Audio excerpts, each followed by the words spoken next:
महाभारत की कथा महर्षि पराशर के कीर्तिमान पुत्र वेद व्यास की देन है। व्यास जी ने महाभारत की यह कथा सबसे पहले अपने पुत्र सुखदेव को कंठस्थ कराई थी और बाद में अपने दूसरे शिष्यों को।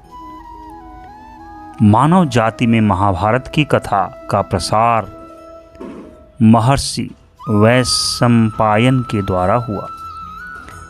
वैशंपायन व्यास जी के प्रमुख शिष्य थे।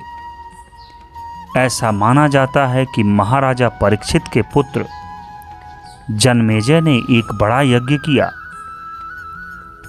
इस महायज्ञ में सुप्रसिद्ध पौराणिक सूत जी भी मौजूद थे।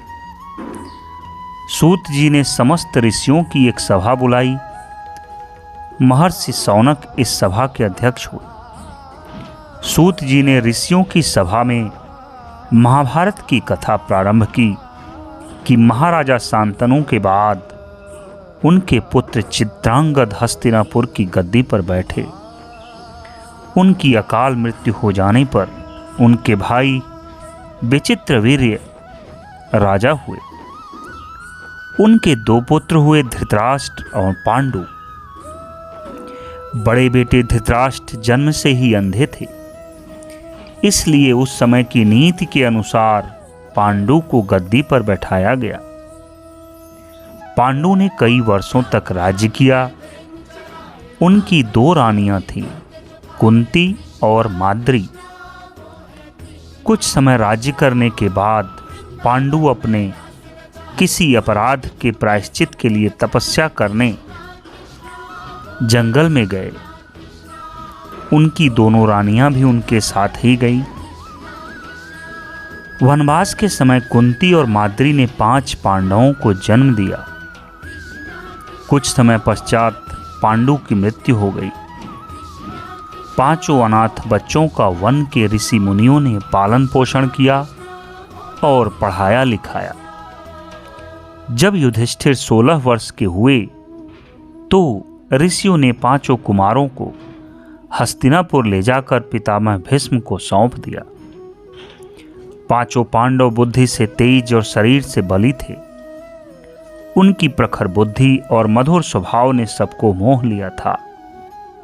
यह देखकर धृतराष्ट्र के पुत्र कौरव उनसे जलने लगे और उन्होंने पांडवों को तरह तरह से कष्ट पहुंचाना शुरू किया। दिन पर दिन कौरवों और पांडवों के बीच वैर भाव बढ़ता गया। अंत में पितामह भीष्म ने दोनों को किसी तरह समझाया और उनके बीच संधि कराई। भीष्म के आदेशानुसार कुरु राज्य के 2 हिस्से किए गए। कौरव हस्तिनापुर में ही राज करते रहे और पांडवों को एक अलग राज्य दे दिया गया, जो आगे चलकर इंद्रप्रस्थ के नाम से मशहूर हुआ। इस प्रकार कुछ दिन शांति रही। उन दिनों राजा लोगों में चौसर खेलने का आम रिवाज था। राज्य तक की बाजियां लगा दी जाती थीं। इस रिवाज के मुताबिक एक बार पांडवों और कौरवों ने चौपड़ खेला। कौरवों की तरफ से कुटिल शकुनी खेला। उसने युधिष्ठिर को हरा दिया। इसके फलस्वरूप पांडवों का राज्य छिन गया और उनको 13 वर्ष का वनवास भोगना पड़ा। उसमें एक शर्त यह भी थी कि 12 वर्ष के वनवास के बाद 1 वर्ष अज्ञातवास करना होगा। उसके बाद उनका राज्य उन्हें लौटा दिया जाएगा। द्रौपदी के साथ 5 पांडव 12 वर्ष वनवास और 1 वर्ष अज्ञातवास में बिताकर वापस लौटे, पर लालची दुर्योधन ने लिया हुआ राज्य वापस करने से इनकार कर दिया। अतः पांडवों को अपने राज्य के लिए लड़ना पड़ा। युद्ध में सारे कौरव मारे गए। तब पांडव उस विशाल साम्राज्य के स्वामी हुए। इसके बाद 36 वर्ष तक पांडवों ने राज्य किया और फिर अपने पोते परीक्षित को राज्य देकर द्रौपदी के साथ तपस्या करने हिमालय चले गए।